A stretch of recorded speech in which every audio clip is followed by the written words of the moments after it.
सर्वांचा नमस्कार.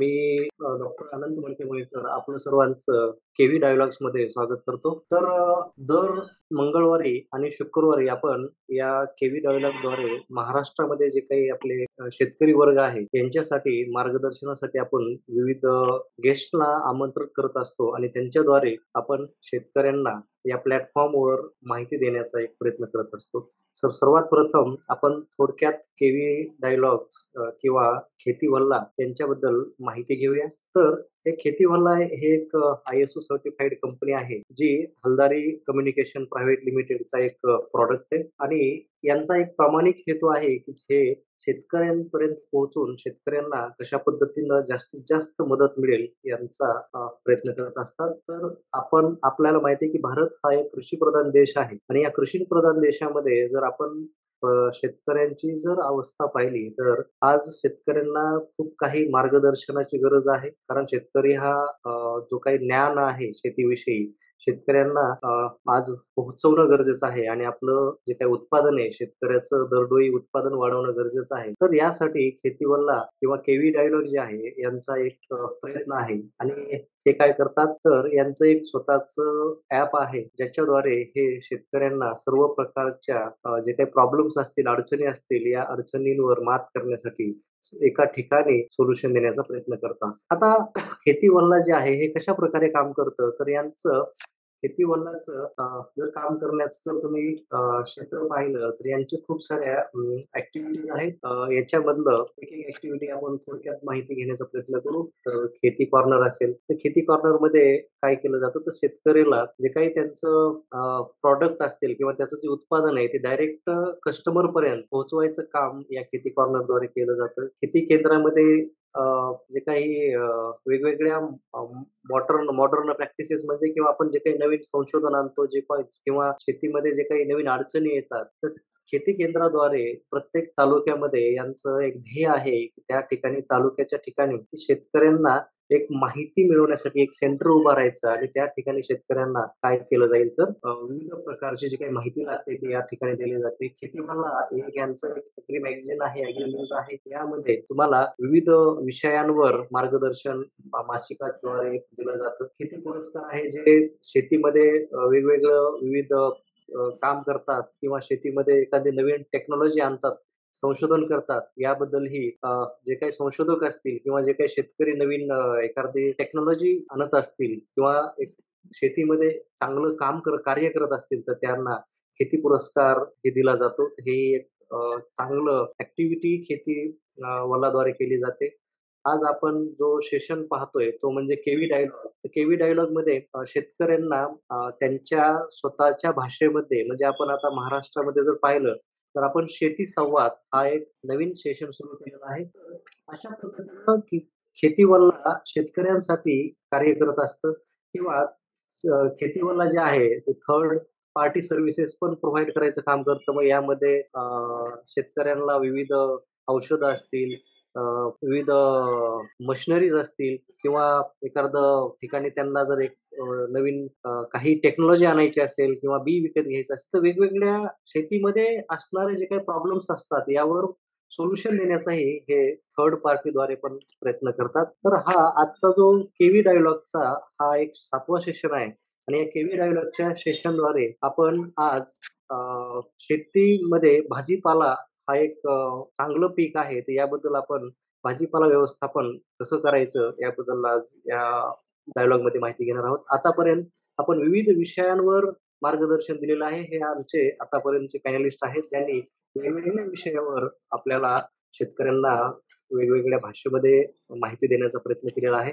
तर आजचे आपल्याला लाभलेले पॅनलिस्ट जे आहेत, ते आपलं असं म्हणू की जे प्रगतशील शेतकरी आहेत, जे आपल्याला आज या सेशनमध्ये शेतकऱ्यांना शेतीबद्दल किंवा भाजीपाला लागवडीबद्दल जे काही नवीन तंत्रज्ञान आहे किंवा भाजीपाला लागवड जर तुम्हाला चांगल्या पद्धतीची करायची असेल, तर त्यासाठी आपण काय केलं पाहिजे, आपण कुठं चुकतो, तर याबद्दल आपल्याला आजचे स्पीकर म्हणून लाभलेले श्री प्रभाकरजी चव्हाण तर यांचं मी या हेवी डायलॉग्समध्ये आजच्या 7व्या सेशनमध्ये शेती संवादमध्ये स्वागत करतो.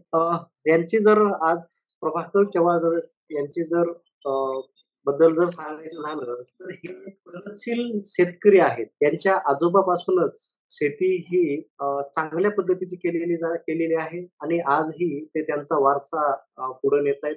तसं पाहायला जर आपण जर चव्हाण यांचं जर शिक्षण पाहिलं, तर त्यांनी बी-एससी एग्रीकल्चर परभणीला केलेलं आहे. त्यांनी बी-एससी एग्रीकल्चर नंतर एम-बी-ए केलं लातूरला आणि उच्च शिक्षित तरुण आज जर तुम्ही पाहिलं, तर आज हा शेतीमध्ये एक चांगलं उत्पादन म्हणता येईल किंवा शेतीमध्ये एक चांगलं तंत्रज्ञान वापरून आज हे शेतकऱ्यांनाही मार्गदर्शन करताय आणि स्वतःचाही चांगल्या प्रतीचा उदरनिर्वाह म्हणजे आपल्याकडे उच्च शिक्षण झालं की बऱ्याच जणांना शेती हा नको असलेला विषय आहे. आज प्रभाकर चव्हाणनी एक भाषा बदलून टाकलेली आहे, की बाबा शेती ही आपल्याला फायद्यामध्ये आणता येईल आणि त्यासाठी चव्हाण जे आहेत ते आपल्या शेतीमध्ये वेगवेगळे प्रयोग करत असतात. ते तुम्हाला न्यूज आणि बऱ्याचशा न्यूजपेपरमध्ये यांच्याबद्दल माहिती किंवा त्यांचे लेख येत असतात.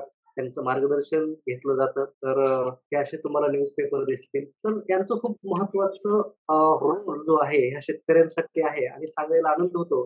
तुम्ही पाहताय की हे स्वतः शेतामध्ये राबतात. त्यांची पुढची पिढी, त्यांचा मुलगाही तुम्हाला दिसतोय की कसा शेतीमध्ये इंटरेस्ट घेताना तुम्हाला दिसत असेल आणि त्यांनी स्वतःचं चव्हाण ॲग्रो सर्व्हिसेस जवळपास 6 वर्ष आज 6 वर्ष संपतायत आणि त्यांच्या 7व्या वर्षाच्या पर्वाला आज सुरुवात होते. त्याबद्दलही त्यांचं अभिनंदन आणि ते जे काही शेतकऱ्यांसाठी मेहनत घेतायत, शेतकऱ्यांसाठी जे काही कार्य करतायत, त्यांना केव्ही डायलॉग्स तर्फे मी शुभेच्छा देतो. तर आज आपल्यासाठी वक्ते म्हणून लाभलेले प्रभाकरजी जेव्हा आपल्याला या भाजीपाला तंत्रज्ञानबद्दल योग्य ते मार्गदर्शन देतील.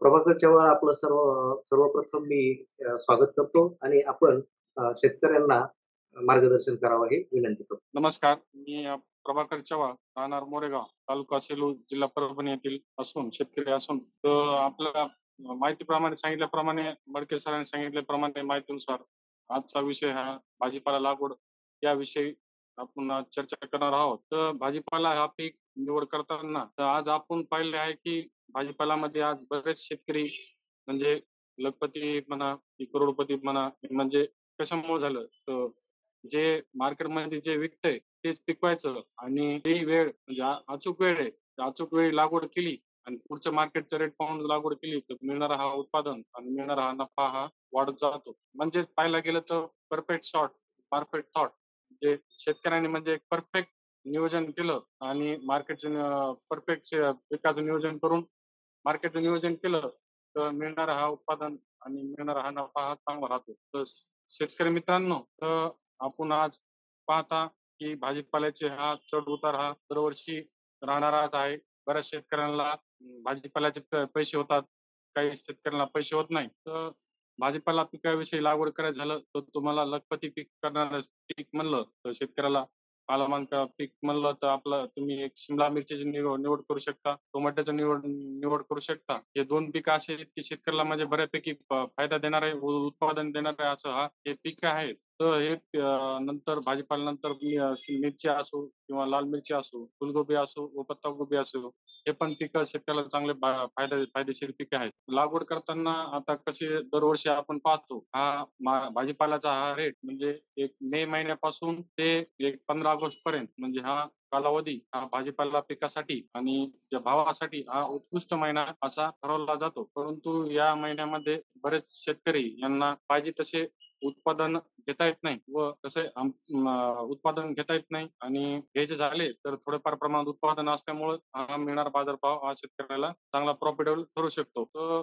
भाजीपाल्याची लागवड निवड करताना आपला जमिनीचा प्रकार व आपल्या मार्केटनुसार म्हणजे आपल्या मार्केट कोणतं जवळ आहे यानुसार आपल्याला भाजीपाला पिकाची लागवड करायला हरकत नाही. तर शेतकरी बंधूंनो तर आज रोजी पाहता तर आज टमाटर बाजारभाव हा दिवस आहे. कारण की काय झालं शेतकऱ्याचं कसं असतंय की ज्या गोष्टीचे बाजारभाव वाढले त्या गोष्टी शेतकरी लगेच डोक्यात पटकन कॅल्क्युलेशन करतो की बाबा आपल्याला या शेतकऱ्याला 2,000 कॅरेट निघाले, 2,000 कॅरेट निघाले तर याला सरासरी ₹1,000 भाव भेटला तर ₹20,00,000 झाले. पण त्याची पाठीमागची ते मेहनत पाहत नाही, लागवडीचं नियोजन करत नाही. तर लागवड करत असताना भाजीपाल्याची पिकाची लागवड करत असताना की मार्केटमध्ये सध्या कोणत्या पिकाला कमी भाव आहे व नंतर नर्सरीची एक अपडेट घ्यायची की नर्सरीवाल्याकडून एक विचारून घ्यायचं की आपल्याला बाबा कोणत्या रोपाची विक्री जास्त झालेली आहे व कोणत्या रोपाची कमी विक्री जास्त झालेली आहे. म्हणजे ज्या पिकाचा बाजारभाव सातत्याने 1 ते 2 महिने हा मंदीत राहतो, त्या पिकाची शेतकऱ्यांनी निवड करावी. कारण की मंदीनंतर हा तेजी येणारा हा काळ असतो. त्यानुसार समज आता सध्या टोमॅटोचे बाजारभाव 15-20 दिवसाखाली, महिन्याखाली बाजारभाव म्हणजे बऱ्याच प्रमाणात कमी झालेले आहेत व काही शेतकऱ्याकडे पाण्याचं नियोजन आहे, चांगल्या प्रकारे नियोजन आहे. त्यांनी टोमॅटोची लागवड करण्यास सुरू केली आहे व सुरू केल्यावर त्यांना मिळणारा हा निश्चित भाव हा जुलै, ऑगस्ट महिन्यात त्यांना चांगल्या प्रकारे बाजारभाव मिळू शकतो आणि मध्यंतरी भाव हा कशामुळे उतरला? कारण की जे जानेवारी पासून म्हणजे नोव्हेंबर पासून ते जानेवारी, फेब्रुवारीपर्यंत हा टोमॅटोचे बाजारभाव एक 20 ते 25-30 रुपये प्रति किलो याप्रमाणे होते व मिळणारा बाजारभाव चांगला असल्यामुळे लागवड करण्याची संख्या हे जानेवारी जानेवारी व फेब्रुवारी व मार्चच्या पहिले 10 दिवस या एक 70 दिवसांमध्ये टोमॅटो या पिकाची लागवड भरपूर झाल्यामुळे झाल्यामुळे व त्या अचानक एवढी आवक वाढली, त्या येणारा माल हा 15 एप्रिल पासून सुरुवात झाला व आज म्हणजे एप्रिल महिन्यापासून सुरुवात झाला व आज 10 मेच्या आसपास चालू आहे. बऱ्याच मार्केट परिस्थिती पाहिला तर टोमॅटोचे बाजारभाव या महिन्यात वाढायला पाहिजे होते, परंतु लागवड जानेवारी व फेब्रुवारी, मार्चमध्ये जास्त असल्यामुळे आवक जास्त असल्यामुळं व उन्हाचा पारा जास्त असल्यामुळं येणारी आवक ही वाढली व बाजारभाव मंदीत राहील. तर हे म्हणजे पिकाचं असं नियोजन म्हणजे मंदीतून संधी हा शेतकऱ्याने विचार करून ज्या पिकाला सध्या मंदी आहे व मंदी आहे त्या पिकाचे लागवडीचे नियोजन करावं. कारण की येणारी ही तेजी असते त्यानुसार लागवड करावी. नंतर तसं पाहायला गेले फुलगोबी, पत्ताकोबी हे 2 पण पिकं म्हणजे कमी खर्चात येणारे पिकं यांना पण जून व जुलै महिन्यात व ऑगस्ट महिन्यात बऱ्यापैकी भाव राहतो. त्यानुसार शेतकऱ्यांनी त्या पिकाचे लागवडीचे नियोजन करावे. Hello, hello. येतो सर आवाज.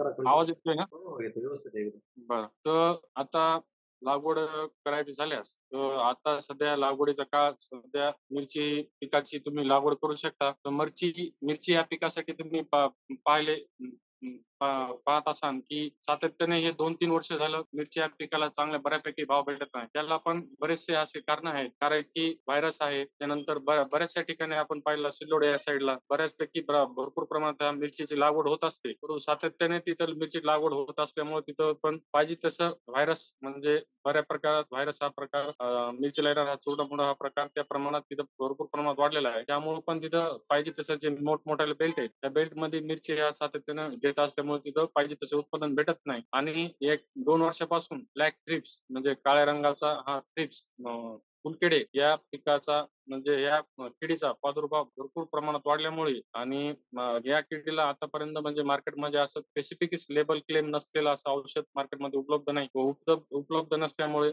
याची पण चांगल्या प्रकारे कंट्रोल भेटत नाही. त्यामुळे या मिरची पिकाला चांगले बाजारभाव टिकून आहेत. फक्त जे शेतकरी म्हणजे टाईम टू टाईम वेळेनुसार म्हणजे फवारणी, खत, औषधाचं नियोजन करत आहेत, त्यांनाच हा मिरची हे पीक चांगल्या प्रकारे साथ देते आहे. तुम्ही सरासरी गेल्या वर्षीचा बाजारभाव विचार करता, मिरचीचे बाजारभाव सरासरी एक 35 ते 40 रुपयापर्यंत सरासरी टिकून राहिलेले आहेत व मिरची या पिकाचे समज सरासरी उत्पादन काढायचा प्रयत्न केला तर एक हिरवी मिरची म्हणजे जी आपण लाल करण्यासाठी मिरची काढतो, त्यांचे एकरी एक सरासरी एक चांगलं नियोजन केलं तर एक 15 ते 20 टनापर्यंत एकरी त्याचं सरासरी ॲव्हरेज मिळतं आणि एक पोपटी कलरमध्ये लागवड करायला गेली तर पोपटी कलरमध्ये आपला बराचसा परभणी, नांदेड, हिंगोली या 3-4 जिल्ह्यामध्ये पोपटी कलर हा मिरचीचा चालतो.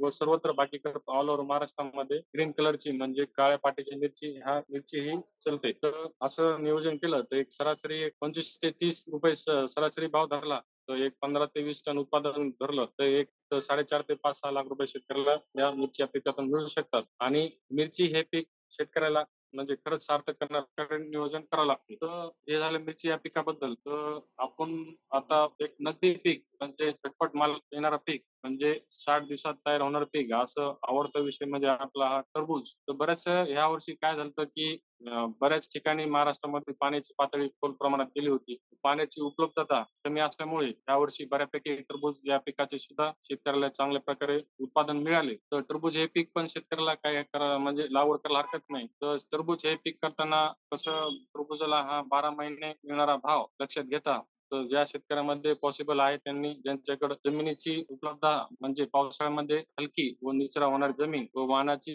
जागेवर लागणारी म्हणजे वाहनाची सोय होत असेल तर जून, जुलै ऑगस्ट हे 3 महिने सुद्धा टरबूज या पिकासाठी फायदेशीर ठरू शकतात.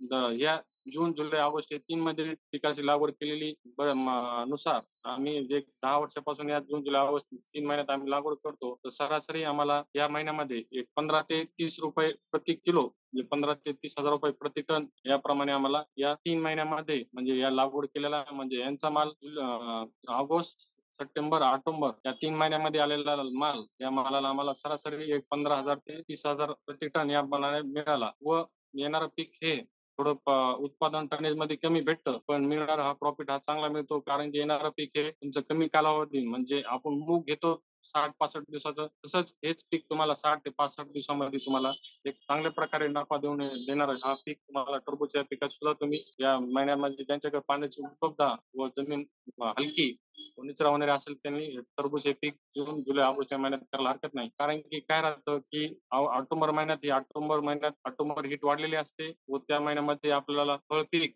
म्हणजे मार्केटमध्ये कोणतंच अवेलेबल नसतं. व ऑक्टोबर महिन्यात आणि नवरात्राचे उपवास बऱ्या प्रकारे चालू असतात. अशा महिन्यामध्ये पिकं कोणतेच अवेलेबल नसतात. फळ पीक अवेलेबल नसल्यामुळं तुम्हाला बऱ्यापैकी म्हणजे या महिन्यात तुम्हाला रेट मिळू शकतात व सरासरी एक या महिन्यात येणारं उत्पादन निश्चितच उन्हाळ्यापेक्षा कमी येतं. कारण की थोडं पाऊस पाऊस काळ व रोगराई किडीचा प्रादुर्भाव या महिन्यात थोडा जास्त असतो. त्यामुळे या सरासरी एक एक 15 ते 18 टनापर्यंत या महिन्यात तुम्हाला उत्पादन मिळू शकतं व सरासरी एक ₹15 तरी बाजारभाव मिळाला, तर एक 1.5 ते 2 लाख रुपये तुम्हाला प्रति एकरी 60 दिवसात होऊ शकतात व सरासरी एक 60 ते 70,000 रुपये खर्च एकरी धरला, तर जवळपास 1 ते सव्वा लाख रुपये तुम्हाला एक 60 दिवसामध्ये तुम्हाला मिळू शकतात. तर हे झालं तुम्हाला टरबूज पिकाविषयी. नंतर तुम्ही एक प्रॉफिटेबल क्रॉप पाहायला गेलात, तर एक शिमला मिरचीची लागवड एक तुम्हाला फायदेशीर ठरू शकते. कारण की शिमला मिरचीचा राहणारा हा बाजारभाव आणि वाढणारे आपल्याकडे चायनीजचा हा प्रकार भरपूर प्रमाणात वाढलेला आहे. 5 स्टार हॉटेल व चायनीज यांसाठी लागणारी शिमला मिरची भरपूर प्रमाणात मागणी असते. तर शिमला मिरचीची लागवड तुम्ही एक लागवडीचा विचार करता आला तुम्हाला जून व जुलै महिन्यात बऱ्यापैकी तुम्हाला बाजारभाव शिमला मिरचीला मिळू शकते. त्यानुसार तुम्हाला ते प्लॅनिंग करायला हरकत नाही. नंतर शिमला मिरचीचं पीक पाहायला गेलं, तर शिमला मिरची हा टनामध्ये भरपूर म्हणजे शेतकऱ्याला लखपती म्हणजे आमचे पाहिलेले की शेतकरी एकरी 15 ते 20 लाख रुपये शेतकरी झालेले शेतकरी आम्ही एकरी पाहिलेले. 40, 50, 60, 70 टनापर्यंत पण शेतकरी या शिमला मिरची मार्फत उत्पादन घेतलेले आहे. तर शिमला मिरची या पिकाची पण तुम्ही चांगल्या प्रकारे नियोजन करू शकता. त्याला पण तुम्ही आपल्या मार्केटनुसार म्हणजे आपल्या मार्केटला बेळगाव पोट्टी सेगमेंट चालतंय का मोठा इंद्रा सेगमेंट चालतंय त्यानुसार तुम्ही ते लागवडीचे नियोजन शेतकऱ्यांनी करायला हरकत नाही. आणि त्यानंतर तुम्ही पाहायला गेला तर आता हा 10 मेचा काळ आहे. तर 10 मे रोजी आज तुम्ही पाहायला गेलात तर जून आणि जुलै महिन्यात कोथिंबीर या पिकाला सुद्धा बऱ्यापैकी बाजारभाव राहू शकतो. शेतकऱ्यांनी सुद्धा की आपल्या येणाऱ्या हा जून व जुलै महिन्यामध्ये म्हणजे कोथिंबीरीला चांगल्या प्रकारे भाव असल्यामुळे या महिन्यामध्ये फक्त या कोथिंबीरीला काय अडचण असते की ह्या टेम्परेचर असल्यामुळे कोथिंबीर या पिकाची तुमची उगवण क्षमता ही जवळपास 50% राहते. तर शेतकऱ्यांनी थोडी काळजीपूर्वक एकदा पेरणी व पाण्याचं नियोजन व बियाण्याचं म्हणजे सीड रेट थोडा जास्त ठेवला तर 100% जर्मिनेशन होऊन येणारा हा जून व जुलैमध्ये एक 150 ते ₹200 प्रति किलो हा रेट आपण 2-3 वर्षाला अनुभवला आहे. सरासरी एक 70 ते 80, ₹100 रेट तरी पोहोचले तर एक 45 दिवसामध्ये 1 ते 2 लाख रुपये तुम्हाला एकरी या कोथिंबीर या पिकातून मिळू शकतात. तर हे झालं तुम्हाला भाजीपाला पिकाविषयी. काही शेतकऱ्याला आहेत का समस्या काही म्हणून? अ, तर तुमचं झालं की सांगा? बरोबर. तर हे भाजीपाल्याचं नियोजन करताना आता आपण तर पाहिलं आहोत. फक्त भाजीपाल्याचं नियोजन करताना आपण आता मार्केटचा अभ्यास केला. तर भाजीपाल्याचं नियोजन करताना आता सुरुवातीला लागवडीपूर्वीची मशागत. तर मशागत करताना आपल्याला नेमकं कोणतं पीक घ्यायचं आहे व कोणतं पीक घ्यायचं आहे यानुसार आपल्याला जमिनीची निवड करावी लागते. त्यानंतर आपल्याला समज एखाद्या वेळेस आपल्याला पीक हे उन्हाळ्यात घ्यायचं असेल तर आपल्याला काळ्या रंगाची भरदार, कसदार अशी जमीन ब्लॅक कॉटन सॉइल ही आपल्याला उन्हाळ्यात जानेवारीच्या लागवडीला चालू शकते. ती समज आपल्याला पावसाळ्यामध्ये भाजीपाल्याची लागवड करायची असेल, तर आपल्याला पाण्याची निचरा होणार आहे व हलकी मुरमाड जमीन तुम्हाला निवड करायची आहे. तर लागवड ही शक्यतो करून म्हणजे म्हणजे त्या जमिनीमध्ये सुरुवातीला म्हणजे कोणते भाजीपाला शक्यतो करून आता कसं जे भाजीपाला करणारे शेतकरी पिकत आहेत, ते हमेशा रूटिंग क्रॉप म्हणजे हे पीक झाले की दुसरं पीक ते भाजीपाल्याचं करीत राहतात. शक्यतो करून जमिनीचा समतोल पाहिला गेला तर हा बऱ्यापैकी घसरतो. तर भाजीपाल्याच्या या पिकाची लागवड करत असताना चांगलं कुजलेलं शेणखत म्हणजे एकरी एक 4 ट्रॉली शेणखत, त्यानंतर 1 ट्रॉली हा पोल्ट्री खत व 1 ट्रॉली मळी या मळी याचं काय करायचं, की आपल्याला ज्यावेळेस लागवड करायची त्या 1-1.5 महिना आधी, 1.5 ते 2 महिने आधी हे पीक खत म्हणजे एकरच्या नुसार 4 ट्रॉली शेणखत, 1 ट्रॉली पोल्ट्री आणि 1 ट्रॉली मळी हे आपल्या शेतात आणून 2 महिन्याखाली ज्या पिकाची आपल्याला पुढे लागवड करायची आहे, 2 महिन्याखाली घालून आपण त्यामध्ये ट्रायकोडर्मा, सुडोमोनास, मेटरायझम व आणि आणि कल्चर, डिकंपोज कल्चर हे टाकून आपल्या एका शेतामध्ये झाडा सावलीखाली ठेवून एक कल्चर टाकून 1 1.5 ते 2 महिने हा खत आपल्याला असा ठेवायचा आहे. एखादा डेपो मारून ठेवायचा आहे. यामुळे काय होईल तुमच्या शेणखतात असलेला जे फंगस असेल किंवा उमणी असेल, त्यांचे अंडे असतील किंवा अळी असेल, यामुळं तुम्हाला याच्यातून ट्रायकोडर्मा व मेटरायझम यामुळे तुम्हाला हा शेणखत हा तुम्हाला निर्जंतूंतून झालेला मिळेल व चांगल्या प्रकारे कुजलेला भेटेल डिकंपोज झाला असल्यामुळं आणि अशा प्रकारे तुम्हाला हे शेणखत तुम्हाला ज्या क्षेत्रात लागवड करायची आहे, त्या क्षेत्रामध्ये तुम्हाला हा पसरून देऊन रोटावेटर करून तयार करायचा आहे. तर भाजीपाला या पिकाची लागवड करायची असल्यास तुम्हाला जमिनीच्या प्रकारानुसार 2 झाडामधील अंतर व 2 ओळीमध्ये अंतर कसं ठेवायचं आहे, हे सुद्धा नियोजन करायचं आहे. आता पावसाळ्यात लागवड करायची असेल, तर 2 ओळीमधील अंतर हे 5 फूट ठेवावं लागतं व उन्हाळ्यात आपल्याला लागवड करायची असेल, तर 2 ओळी अंतर आपल्याला एक 4 फूट ठेवावं लागतं. तर शक्यतो करून पावसाळ्यामध्ये लागवड करायची असल्यास हे सगळे बेसल डोसमध्ये तुम्हाला जे एन-पी-के व सूक्ष्म अन्नद्रव्ये व 2 अन्नद्रव्ये व कीटकनाशके ग्रॅन्युअल मधले आणि त्यानंतर सल्फर, झिंक हे सगळे खतं, औषधं याचा बेसल डोस भरून तुम्हाला बेडमध्ये भरायचा आहे. तर आपल्याला सरासरी भाजीपाला या पिकाची लागवड करत असताना तर 5 फुटावर सरी मारून या सरीमध्ये तुम्हाला हा एन-पी-के, सूक्ष्म अन्नद्रव्य, 2 अन्नद्रव्ये, त्यानंतर कीटकनाशके ग्रॅन्युअल मधले असे बेसल डोस भरून व ग्रॅन्युअल, ह्युमिक ऍसिड, मायक्रोजा हे सगळे भरून बेडमध्ये भरून तयार करायचं आहे. रान आपलं बेड तयार करून घ्यायचं आहे 5 फुटावर सरी ओढून. त्यानंतर भाजीपाला पिकांमध्ये हा कीड रोगाचा प्रादुर्भाव हा भरपूर प्रमाणात असल्यामुळे अलीकडे हा मल्चिंग पेपर म्हणजे सिल्वर मल्चिंग पेपर या पेपरचा आपल्याला वापर करायचा आहे. या पिकाचे फायदे पाहायचे गेल्यास की तुम्हाला येणारा हा पीक हे मल्चिंगमुळे 10 दिवस आधी तुमच्या मार्केटमध्ये येतं. नंतर रोगराईचा हा प्रादुर्भाव 50% पर्यंत कमी होतो आणि येणारा हा उत्पादन म्हणजे नाही म्हणलं तरी एक 30 ते 40 टनापर्यंत म्हणजे 30 ते 40% तुमचं उत्पादन 100% हे वाढू शकतं. नंतर तणाचा प्रादुर्भाव, नंतर रोगराईचा प्रादुर्भाव, नंतर येणारं उत्पादन पाहता मल्चिंग पेपर करणं हा भाजीपाला पिकासाठी हा एक फार गरजेचा आहे. तर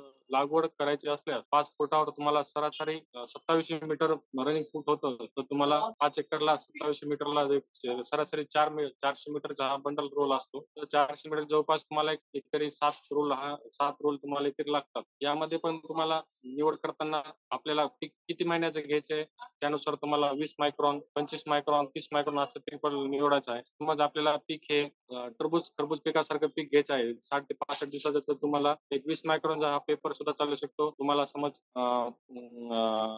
साधं कारलं दोडके हे पीक घ्यायचं असेल तुम्हाला 25 मायक्रॉन पीक पेपर चालू शकतो. जर तुम्हाला लाँग टर्म म्हणजे शिमला मिरची, टोमॅटो, साधी मिरची ही मिरचीची लागवड करायची असल्यास तुम्हाला 30 मायक्रॉनचा पेपर वापर करायला लागत आहे. तर ही झाली भाजीपाला पिकाला लागवड बद्दलची माहिती. नंतर रोगराईनुसार तुम्ही तर बरेच शेतकऱ्याला की माहिती आहे की रोग कोणता आलेला आहे, नंतर फवारणी काय घ्यायची. त्यानुसार चांगल्या प्रकारे नियोजन केलं तर शेतकऱ्याला भाजीपाला पिकातील संधी व मिळणारा हा नफा म्हणजे भाजीपाला पिकामध्ये चांगल्या प्रकारे संधी उपलब्ध होऊ शकते शेतकऱ्याला. कारण की आज बरेच पाहायला गेलं तर टरबूज हे पीक आमच्या इकडे एक सेट झालेलं आहे, की कापूस झाल्यानंतर टरबूज हा पीक कारण की कमी कालावधीत देणारं हे पीक म्हणजे कसं आहे आता वाढणारी आपली लोकसंख्या आणि जी मालाची तफावत यामध्ये बराच फरक पडत आहे. तर टरबूज हे पीक म्हणजे कमी कालावधी असल्यामुळे बरेच शेतकरी आमच्याकडे लागवडीला प्राधान्य देत आहेत. त्यानंतर तसं लागवड करायला गेलं तर भेंडी हे पीक पण शेतकऱ्याला चांगलं फायदेशीर पीक आहे. भेंडीची लागवड तुम्ही म्हणजे वर्षभर कधी पण करू शकता. फक्त पावसाळ्यामध्ये भेंडीची जून महिन्यात लागवड झाली तर हवेतील नत्रमुळे झाडाची वाढ जास्त होते व निघणारा हा माल कमी निघतो. एवढे थोडं भेंडीमध्ये एक समस्या आहे. तर भेंडीची लागवड तुम्हाला एक नोव्हेंबर-डिसेंबरची लागवड झाल्यास चांगल्या प्रकारे तुम्हाला भेंडीला सुद्धा चांगल्या प्रकारे उत्पादन म्हणजे रेट मिळू शकतो. त्यानंतर भाजीपाला पिकाविषयी बोलायचं झालं तर चवळी हे पीक सुद्धा एक चांगलं पीक शेतकऱ्याला कमी खर्चात देणारं हा पीक आहे. नंतर दोडका आहे नंतर कद्दू आहे, कारले हे पीक सुद्धा शेतकऱ्याला प्रॉफिटेबल म्हणजे मालामाल करू शकतात कमी खर्चामध्ये. तर चांगल्या प्रकारे नियोजन भाजीपाल्याचं केलं आणि मेन मार्केटचं नियोजन करून समज भाजीपाल्याची लागवड केली, तर बरेच शेतकरी म्हणजे चांगल्या प्रकारे आपण सक्सेस होतो. कारण बरेच शेतकरी मार्केटचा अभ्यास न करता, नवे शेतकरी जास्त करून मार्केटचा अभ्यास न करता भाजीपाल्याची लागवड करतात व पहिलंच वर्ष असल्यामुळं भाजीपाल्याची लागवड करतात. मार्केटचा अभ्यास न केल्यामुळं त्यांचा माल मार्केटमध्ये येते व त्यावेळेस ऐन टाईमाला त्यावेळेस एखाद्या वेळेस मंदी आलेली असते, तर त्यावेळेस सुद्धा त्यांना नकळत ते काय होतं, की बुवा आपण लावलं यावर्षी मला यावर्षी भावच भेटला नाही. पुढच्या वर्षी मग मी पुढच्या वर्षी का लावू? फक्त एवढे की दरवर्षी आपल्याला मार्केटचा अभ्यास करून समज भाजीपाल्याची लागवड केली, तर 100% हा भाजीपाला लागवड शेतकऱ्याला फायदेशीर ठरू शकते आणि असं झालं लागवड करायची झाल्यास तुम्हाला मार्केटच्या संधी ओळखून आणि येणारा हा माल आणि काळ लक्षात आला तर शेतकऱ्याला भरपूर प्रमाणात हा भाजीपाला पिकातून फायदा होऊ शकतो. कारण की आमचे पण आजोबांनी जी सुरुवात केली ती शेतीची ही 1960 ते 65 च्या दरम्यान घरी या टोमॅटो या पिकाची लागवड केली होती. नंतर टोमॅटो, मिरची, कारलं, दोडकं या पिकापासूनच आमचं म्हणजे स्वायत्त या भाजीपाला या पिकातूनच झालेलं आहे आणि या घरची असल्यामुळे मला थोडं भाजीपाला पिकाविषयी आवड झाली आणि नंतर आम्ही आता यांच्या मार्फत मी आता शेतकऱ्यांसाठी चव्हाण ॲग्रो सर्व्हिसेस या नावाचं कृषी सल्ला सेवा मार्गदर्शन सुरू केलेले आहे व शेतकऱ्याला पण आम्हाला वेळोवेळी आम्ही शेतकऱ्याला मार्गदर्शन करत असतो. त्यांना उत्पादन चांगल्या प्रकारे मिळत आहे आणि शेतकरी पण बरेच गावात म्हणजे सधन झालेले आहेत आणि भाजीपाला हा पीक फक्त हा विषय म्हणजे लागवडीचा मडके सरांनी ठेवला आणि त्याबद्दल मला त्यांनी याविषयी बोलण्यासाठी बोलवलं. मी त्यांचे आभार मानतो आणि पुढंच असं आपण एक कीड व रोग नियंत्रणाविषयी म्हणजे प्रत्येक पिकावाईज म्हणजे या पंधरवड्यात किंवा महिन्यामध्ये पुढे कोणता हा रोग येऊ शकतो व या महिन्यात कोणती लागवड फायदेशीर ठरू शकते, हे आपण सरांना विनंती करून पुढे आपण त्याचे ब्लॉग करायला विनंती करू. धन्यवाद. कोणाला हॅलो. काही प्रश्न अनम्यूट करा. जर कोणाला काही प्रश्न असेल तर विचारू शकता. हे जे आजचं सेशन आहे, हे एक Zoom मीटिंगद्वारे घेतलेलं आहे आणि याचीच रेकॉर्डिंग आपण व्हिडिओच्या स्वरूपामध्ये आमच्या शेती संवाद या YouTube चॅनलवर उपलब्ध करून देत असतो. तर जरी आज आपल्याला असं वाटत असेल की शेतकरी कमी आहेत, परंतु हजारो शेतकरी नंतर या दर्शनाचा लाभ घेत असतात. कारण ते YouTubeवर काळानुकाळ तिथंच राहतं आणि नक्कीच आज प्रभाकर चव्हाण जर या चव्हाण ॲग्रो सर्व्हिसेस यांचे जे काही संस्थापक आहेत आणि एक उत्तम शेतकरी, उच्च शिस्तीत शेतकरी हे आपल्या सर्वांसाठी एक आदर्श व्यक्तिमत्व आणि जे आजही शेतकऱ्यांसाठी मार्गदर्शक म्हणून आपल्याला लाभले आणि त्यांनी अ, शेतकऱ्यांसाठी भाजीपाला लागवड तंत्रज्ञान आणि भाजीपाला लागवड करत असताना ज्या काही शेतकऱ्या चुका करतात, मग ते पिकाची निवड असेल, पिकाची लावण्याची पद्धत असेल, या सर्व बाबतीमध्ये किंवा खत व्यवस्थापन असेल, कीड नियंत्रण असेल, याबद्दल शेतकऱ्यांना व्यवस्थित मार्गदर्शन केलं. अ, असंच काही आणखीन शेतीविषयी जसं आपण कीड व्यवस्थापन पाहिलं, तर अशा विविध विषयांवर मार्गदर्शन करण्यासाठी आम्ही तुमच्या नक्कीच संपर्कात राहू, जेणेकरून विविध शेतकऱ्यांना महाराष्ट्रातील याचा नक्कीच फायदा होईल. अ, धन्यवाद प्रभाकरजी. आपण 7व्या पर्वामध्ये आपलं एक महत्त्वाचं योगदान शेतकऱ्यांसाठी दिलंत. तर आय थिंक कोणाचा प्रश्न नाहीये. तर मी आपलं केव्ही डायलॉग्सबद्दल आपलं आभार व्यक्त करतो. Thank you. धन्यवाद.